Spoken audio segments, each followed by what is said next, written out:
Buenos días, amigos repúblicos, amigos que nos escuchan en el día de hoy. La información que ha trascendido el día de hoy de manera extraoficial, pero que suponemos que va a ser confirmada en las próximas horas, es supuestamente la salida, la desvinculación del Partido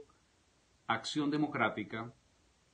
de la Mesa de la Unidad Democrática, de la MUD. Esto ocurre en un contexto donde se verifica la bancarrota política de esa falsa oposición. Este es un evento que es importante examinar para tratar de entender cuál es el significado y qué es lo que está pasando, digamos, acá entre bastidores, porque no es, digamos, poca cosa que un partido como Acción Democrática, con la influencia que ha mantenido en la MUD, anuncie, y seguramente lo harán de manera oficial en el día de hoy, su salida de esta coordinación burocrática que ha sido denominada la Mesa de la Unidad Democrática. Fundamentalmente, lo que está planteado acá es la verificación del fracaso de las posiciones y las posturas políticas de la MUD, que han sido el reflejo de las posturas políticas de las franquicias partidistas que integran esta alianza, este branding, este producto de mercadeo que ha sido incapaz de llevar adelante una postura, una posición política de confrontación contra la dictadura, la narcodictadura de Nicolás Maduro. Estas políticas se han reflejado como una posición de la MUD en una serie de contradicciones y de incoherencias que cuando ellos sienten que les conviene, pues participan en elecciones. Cuando ellos se sienten presionados y tratan de recuperar cierta credibilidad, entonces ellos,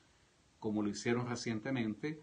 se esconden dentro de una consigna muy insincera de llamado a la abstención, pero que lo que busca es enmascarar lo que es la verdadera política colaboracionista de la Mesa de la Unidad Democrática. Y esta política, que es la que está entrando en crisis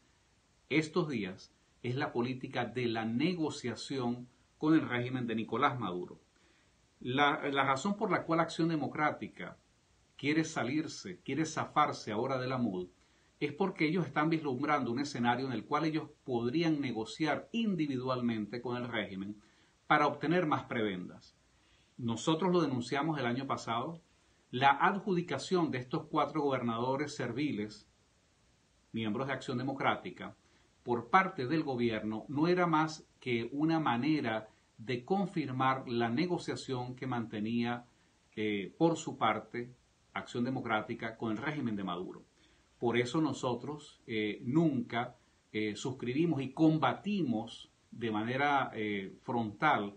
esta estafa de estos 4 gobernadores, de estos 4 candidatos a gobernador, el gobernador de Mérida, la gobernadora de Táchira, el de Anzoátegui y el de Nueva Esparta, como la expresión del más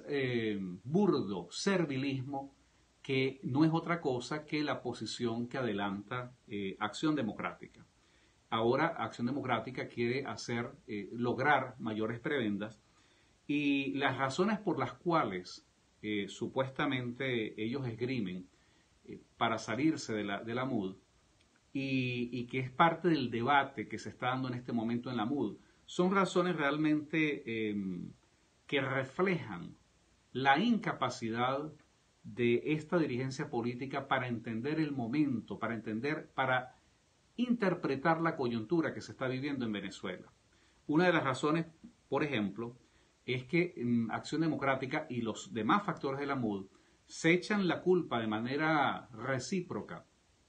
porque fracasaron en elegir lo que ellos llaman un líder de la oposición. De manera descarada admiten que era necesario escoger por la vía de primarias un candidato, aunque ese candidato no fuese a elecciones, simplemente para que ese candidato pudiese unificar a estas franquicias partidistas. Nosotros hemos respondido que es una estafa absoluta intentar escoger un líder que va a ser la expresión política de una tesis que no conduce a nada. Nosotros hemos planteado que la discusión no puede ser sobre la base de las simpatías o antipatías personales o sobre la base de escoger un vocero, un relacionista público, por ejemplo, de la oposición, sino que lo más importante es establecer definiciones sobre cómo vamos a salir de la dictadura y cuál es la política, cuál es la tesis que vamos a llevar adelante, cuál es la estrategia que vamos a llevar adelante para lograrlo. De manera que escoger un líder de la oposición que va a ser el vocero de la nada, que va a ser el vocero de estas contradicciones o inclusive, peor aún, el vocero de una política de servilismo, de negociación y de entrega con el régimen, no podía ser una invitación que nosotros pudiésemos considerar desde ningún punto de vista. Otra de los reclamos que se hacen entre ellos mismos, entre los partidos de la MUD, es que no fueron capaces de designar un secretario ejecutivo y por no tener un secretario ejecutivo, la MUD se excusa de que no tiene tesis, no tiene planteamientos, no hay oposición en Venezuela seria porque la MUD dice que no fue capaz de escoger un secretario ejecutivo. El secretario ejecutivo de la MUD es una instancia eminentemente burocrática, es un relacionista público, es el vocero de las políticas que deberían acordar los partidos. Pero ya lo hemos dicho, estos partidos no tienen política frente al gobierno, no hay una política de la oposición verdadera y por eso escoger un secretario ejecutivo de la MUD pues simplemente es un relacionista público que va a informar cosas obvias, insustanciales en las ruedas de prensa simplemente para justificar la presencia de las siglas de la MUD en las redes sociales. Nosotros hemos reiterado que todo esto pone en evidencia la falta de tesis política de la MUD, la falta de propuestas, la incapacidad para llevar adelante una política de oposición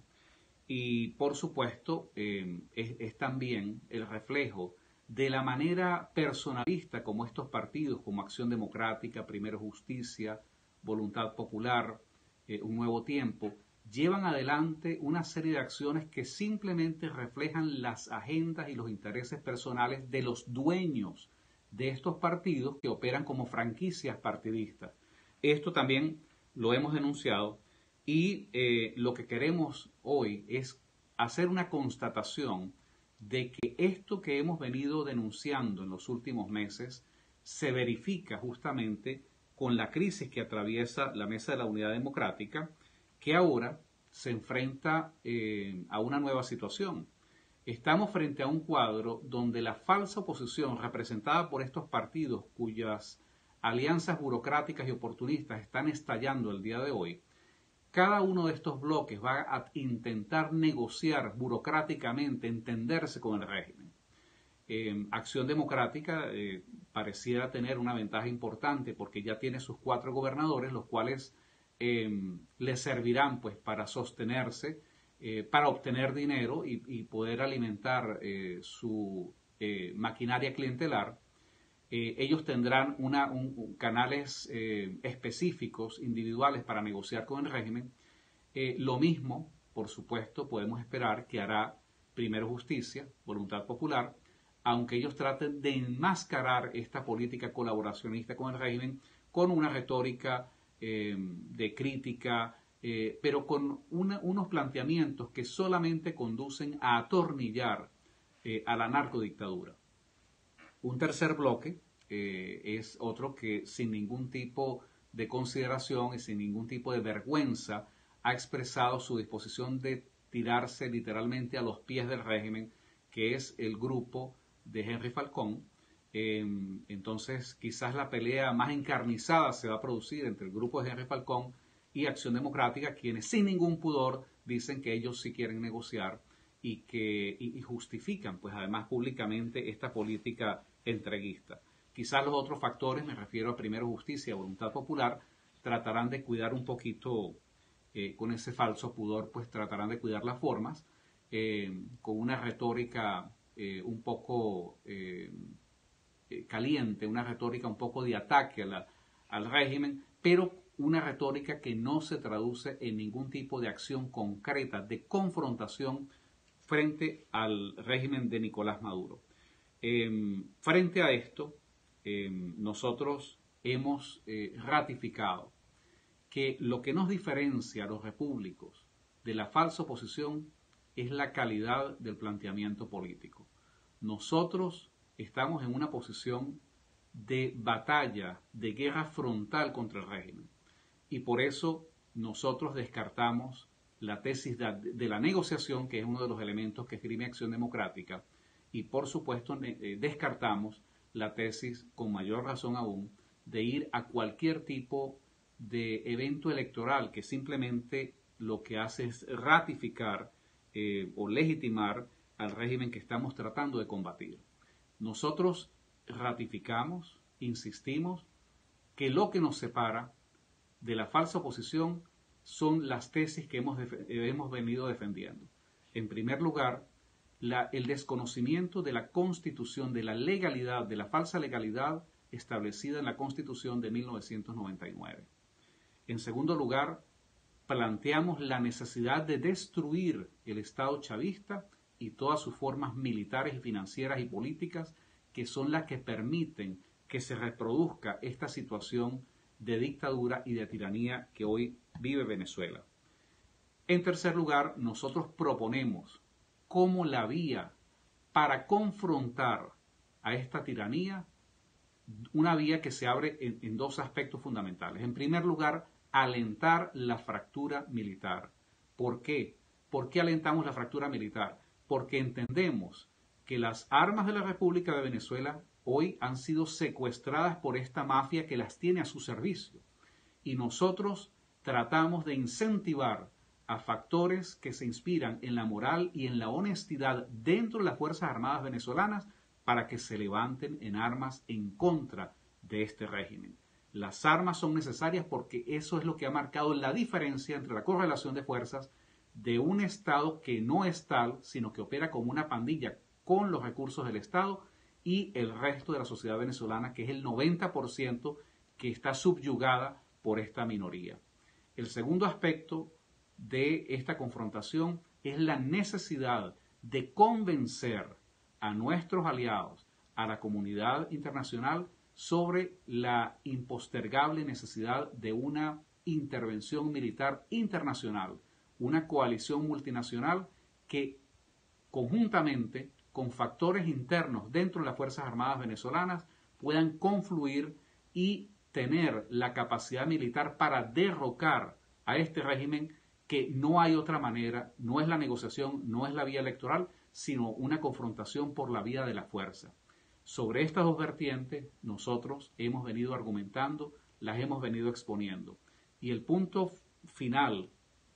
de nuestro planteamiento como repúblicos es la necesidad de que sobre las cenizas de ese Estado chavista, sobre lo que está quedando de Venezuela como una nación en vías de extinción, nosotros proponemos construir, refundar la nueva República de Venezuela. Una república sin adjetivos y una república donde la única igualdad posible sea la de todos los ciudadanos frente a la ley.